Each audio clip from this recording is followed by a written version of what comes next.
संविधानको राजनैतिक नाम व्यवस्थाको आलोचना गर्न या संविधानको आलोचना गर्न वा विरोध गर्न पाइन्छ। आलोचना वा विरोध गर्न नपाउने हो भने संविधान संशोधनको प्रक्रिया अवरुद्ध हुन्छ। त्यसकारणले मनज्ञ ढुक्कसँग यो संविधानको आलोचना गर्न संविधानले नै छुट दिएको छ। तर संविधानको उल्लङ्घन गर्न पाइँदैन। संविधानको उल्लङ्घन गर्यो भने कानुनले समात्छ। नेपालको प्रचलित कानुन र नेपालको संविधानले संविधानको उल्लङ्घनकर्तालाई कारबाही हुन्छ। उदाहरणको निम्ति मन्त्रीहरूले के गर्न हुन्छ, के गर्न हुँदैन। मन्त्रीहरूले संविधान र व्यवस्थाका विरुद्धमा, सांसदहरूले राष्ट्रिय एकताको विरुद्धमा काम गर्न हुन्छ कि हुँदैन, हुँदैन भन्ने कुरा चाहिँ स्पष्ट छ। त्यसै भएको हुनाले मन्त्रीले जुलुसमा संविधानको विरुद्धमा हिँड्ने, त्यो नि सेना पछाडि लाएर, सेनालाई पछाडि राखेर संविधानमा शपथ खाएर देशको चाहिँ नि मन्त्री पदमा बसेर यस प्रकारको कार्य गर्न हुँदैन। यस सम्बन्धमा व्यापक र विस्तृत छलफल होस्। विश्वकै नारी अधिकार धेरै भएको संविधान मध्ये नेपालको संविधान हो, यो ठोकुवा गर्न सकिन्छ।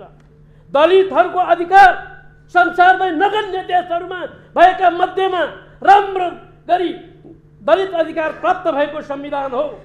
समानुपातिक र समावेशी सिद्धान्तलाई बडो वैज्ञानिक ढङ्गबाट, जनमुखी ढङ्गबाट लागू गर्ने यो संविधान हो। धार्मिक स्वतन्त्रता सहितको धर्मनिरपेक्षताको व्याख्या गरेर लागू गर्ने यो संविधान हो। त्यति मात्र होइन अध्यक्ष महोदय, पुँजीवादी व्यवस्थाबाट सोझै समाजवादमा जाने संविधानले छुट दिएको व्यवस्था, यही संविधानबाट 2/3 बहुमत ल्याऊ, साम्यवादतिर जाऊ, 2/3 बहुमत ल्याऊ, राजतन्त्र चाहिए त्यता जाऊ। यस्तो सरल र उचित ढङ्गबाट संवैधानिक प्रक्रियाबाट संसदीय व्यवस्थाकै माध्यमबाट दुवैतिर जान सक्ने अत्यन्त लचिलो संविधान हो यो। तर यो संविधानलाई जुन प्रकारले गोलमटोल गरेर, जुन प्रकारले बेइमानी नियत राखेर, जुन प्रकारले राष्ट्रिय अखण्डतालाई आचाउने प्रकारले चाहिँ जुन काम गरिराखेको छ त्यो सही सक्नु छैन अध्यक्ष महोदय। अब दोस्रो प्रश्न छ, न्यायपालिका, व्यवस्थापिका, कार्यपालिका यो तीनटै राज्यको अङ्ग हो। यो तीनटै अङ्गले राज्यलाई सघाउ गर्न पर्छ।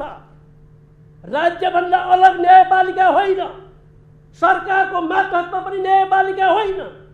तर हो चाहिँ के त भन्दा राज्यको अङ्ग चाहिँ हो।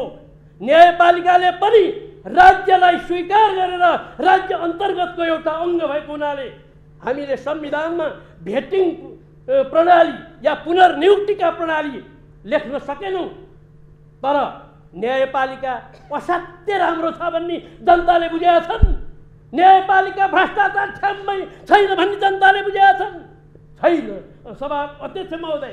त्यसैको हुनाले न्यायपालिकालाई स्वतन्त्र पार्नको निम्ति, न्यायपालिकालाई सफा पार्नको निम्ति, न्यायपालिकालाई शुद्ध राख्नको निम्ति, न्यायपालिकालाई प्रभावकारी बनाउनको निम्ति विपक्षी दलको र सत्तापक्ष दल दुईटैको कर्तव्य र दायित्व हो सभा अध्यक्ष महोदय।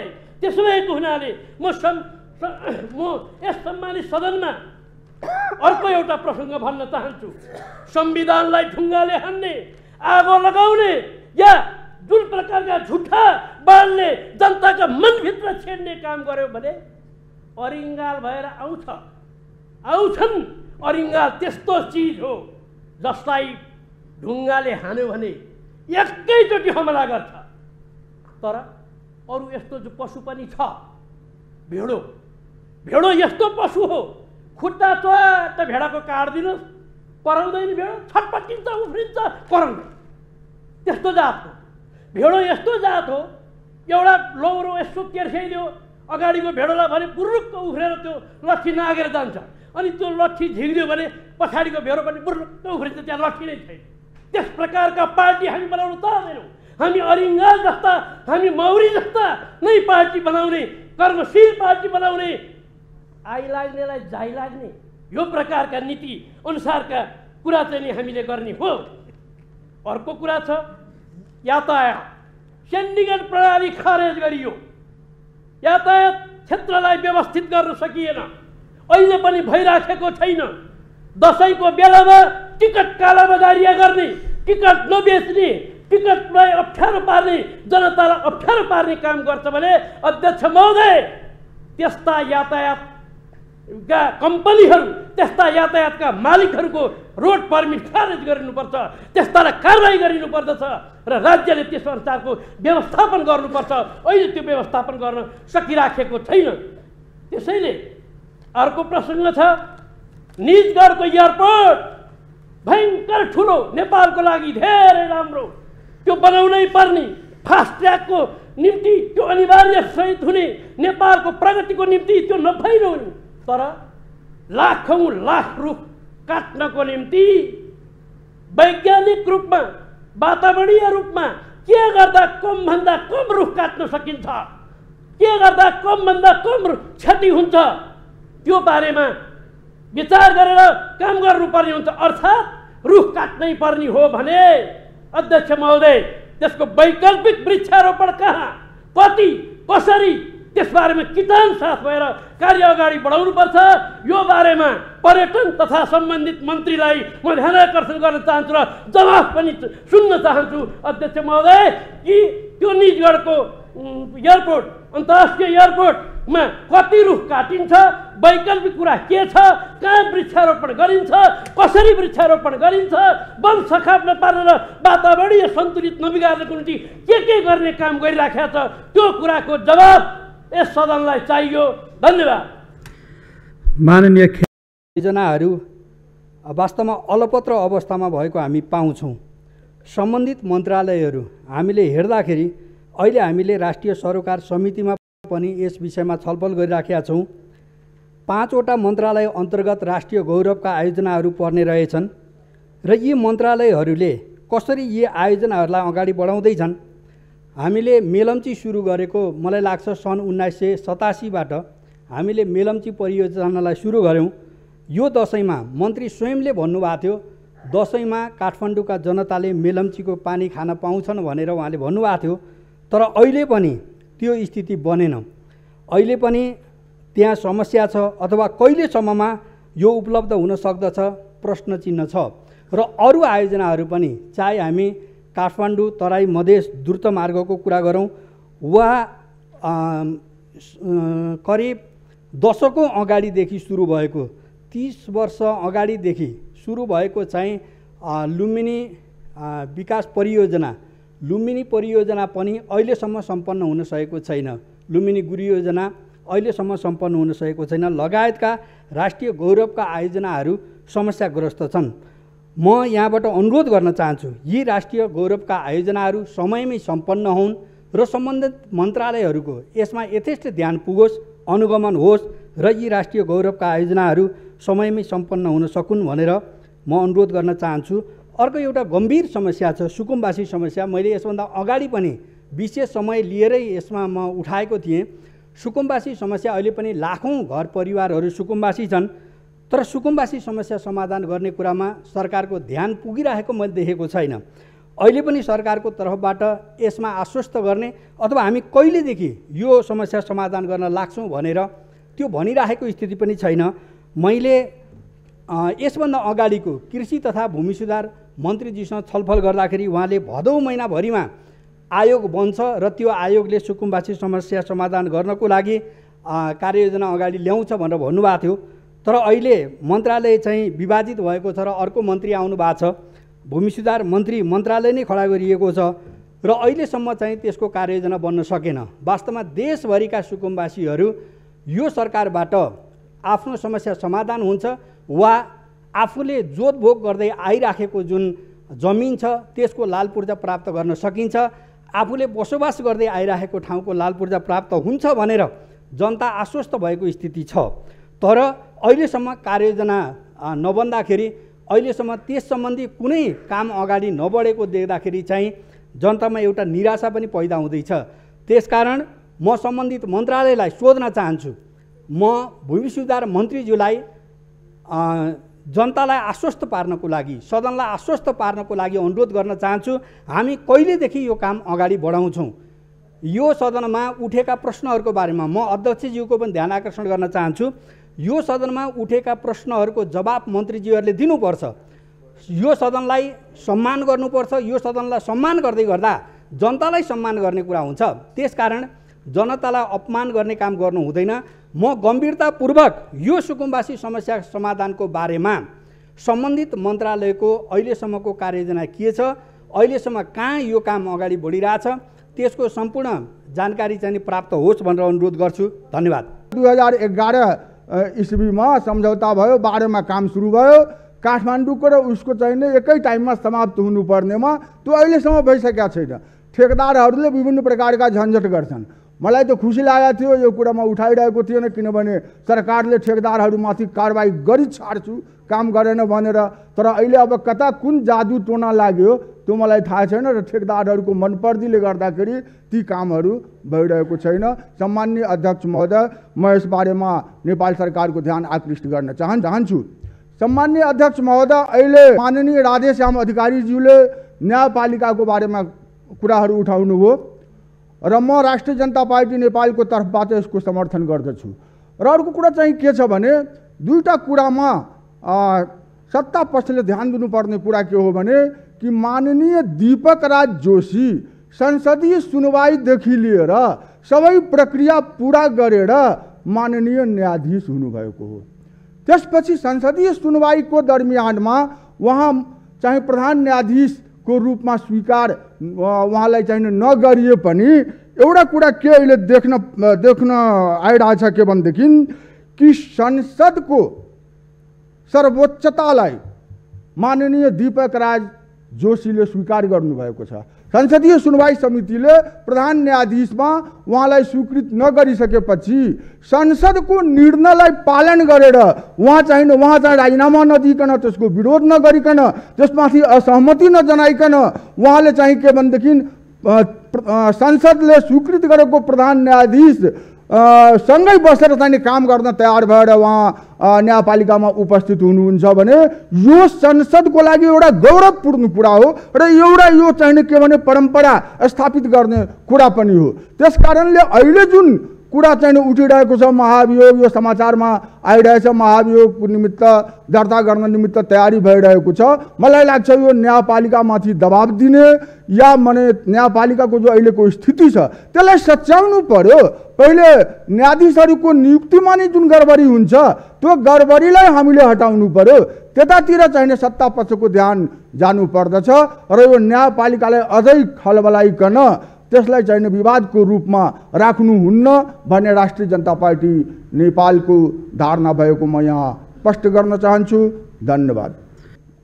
निरन्तर आइराखेको छ र यसलाई मैले किन सिरियसली लिएँ भन्दाखेरि यो सत्ता पक्षको आधिकारिक नेताकै अन्डरकोट यी कुराहरू चाहिँ आएको छ र त्यसमा खबरमा भनिएको छ कि हस्ताक्षर सङ्कलन गरिँदैछ, त्यो पनि सादा कागजमा गरेको भन्ने पनि छ। वास्तविकता के हो? सत्ता पक्ष वा मन्त्रीले यस सम्बन्धमा आधिकारिक धारणा संसदमा दिनुहुन म हार्दिक अनुरोध गर्दछु।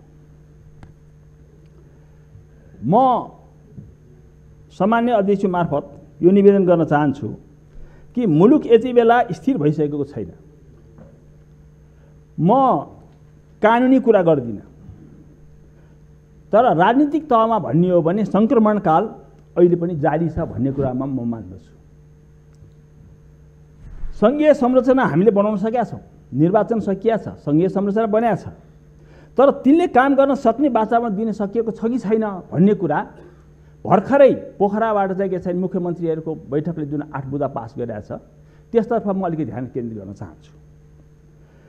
र सरकारको यो 7 महिने कार्यकालमा जे कुरा हामीले गऱ्यौँ भनेर गर्व गर्न लायक भनेर अस्ति 5 महिनापछि निकालिएको चिल्लो कालमा निकालिएको जुन चाहिँ पेपर थियो त्यसमा सबैतिरबाट सरकार अब एक किसिमले चाहिँ ब्याकफायर भइसकेको छ र पछिल्लोतिर फर्किसकेको छ। यो कुरा सरकारलाई हेक्का नै छ। शान्ति सुरक्षा होस् वा लैङ्गिक हिंसा सबै बढेको छ। शान्ति सुरक्षाको स्थिति चाहिँ खराब स्थिति भइरहेको छ। निर्मला पञ्चका दोषीहरू अझै यकिन गर्न नसकेको स्थिति छ। जबरजस्तीका घटनाहरू अझ बढेका छन्। सारांशमा भन्ने हो भने सरकारले खोलेका सबै फ्रन्टमा उसको असक्षमता साबित भएको छ। अब यति बेलामा जुन बेलामा सरकार अरू सबै फ्रन्टमा फेल गर्दैछ त्यसको ध्यान मोड्नको लागि हो वा रहरले हो म जान्दिनँ, न्यायपालिकाको फ्रन्ट फेरि खोल्दैछ। यो केही दिन अगाडि पढ्न पाइयो अदालतले सरकारलाई सहयोग गर्नुपर्दछ भन्ने कुरा। यो मैले भने होइन, यो अन्डरकोट आएको छ र चाहिँ महत्त्वपूर्ण नेपाल यो सत्तापक्षको चाहिँ मान्य सदस्यबाटै आएको छ। कुरो त्यसो हो, बुझाइ त्यसो हो। यदि अदालतले सरकारलाई सहयोग गर्ने भनेको के हो र सरकारी निर्णयलाई ठप्पा लगाउँदै जाने भने हो कि कानुन हेरेर सरकार र चाहिँ नागरिकको बिचमा वा विभिन्न तहहरूका बिचमा जहाँ जे जस्तो पर्छ संविधान र ऐनलाई माथि राखेर चाहिँ न्यायपालिकाले निर्णय गर्ने हो। चाहेको के हो यो कुरा चाहिँ हामीलाई चाहिँ जानकारी चाहियो। र यो यदि यो नै अपेक्षा हो सरकारको कि सरकारले जे गर्छ त्यसको चाहिँ के छ भनेदेखि निर्णयबाट चाहिँ समर्थन लिँदै जाने हो भने त्यो अदालत रहँदैन, त्यो एउटा पार्टीको शाखा बन्न जान्छ।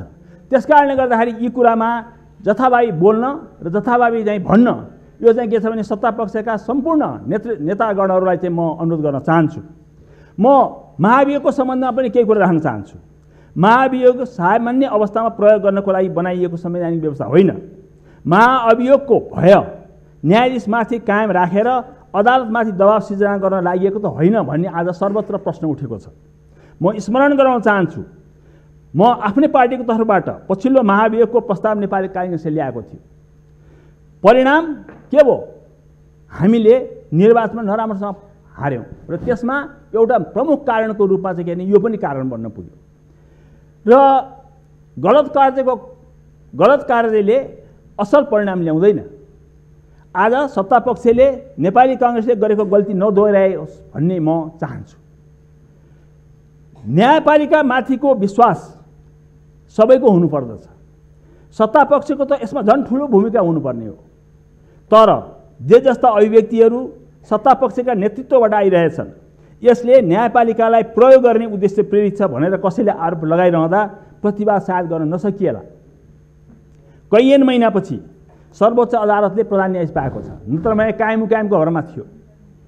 प्रधान न्यायाधीशले न्यायपालिकाको नेतृत्व गर्ने हो, जिम्मा उहाँलाई दिइएको छ। प्रधान न्यायाधीशले स्वतन्त्र रूपमा न्यायिक प्रशासनिक कार्यहरू गर्न पाउनुपर्छ। र यो दबाव एकपछि अर्को गरेर चाहिँ के छ भने सृजना गर्दै जाने हो भने न्यायपालिका त कमजोर होला। न्यायपालिकालाई ध्रुवीकरण गरेर सरकारले तत्कालिक लाभ पनि लिन सक्ला। तर अन्ततोगत्वा आज सत्तापक्ष भोलि प्रतिपक्ष हुन्छ, आजको प्रतिपक्ष भोलि सत्तापक्ष हुन्छ। यो जब हामी निर्वाचनको प्रणालीमा जान्छौँ भने त्यो कुरा भइरहन्छ। तर न्यायपालिकालाई हामीले विश्वस्त बनाउन सकेनौँ भने हाम्रो संहिता चल्दैन। हाम्रो राज्यको पुनर्संरचना गर्ने जुन चाहिँ अठोट छ, संवैधानिक अठोट छ, त्यो चल्दैन।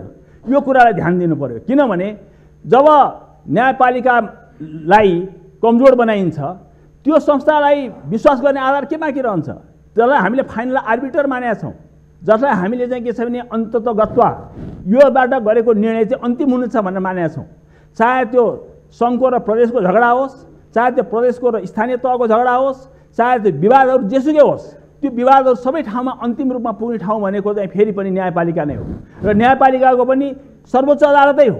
र सर्वोच्च अदालतलाई आज कमजोर बनाइरहँदाखेरि भोलि हामीले भने पनि नपत्याउने स्थिति आइपर्छ। त्यसकारणले म विनम्रतापूर्वक के अनुरोध गर्न चाहन्छु भने यी कुराहरू खेलाची गर्ने विषय होइन।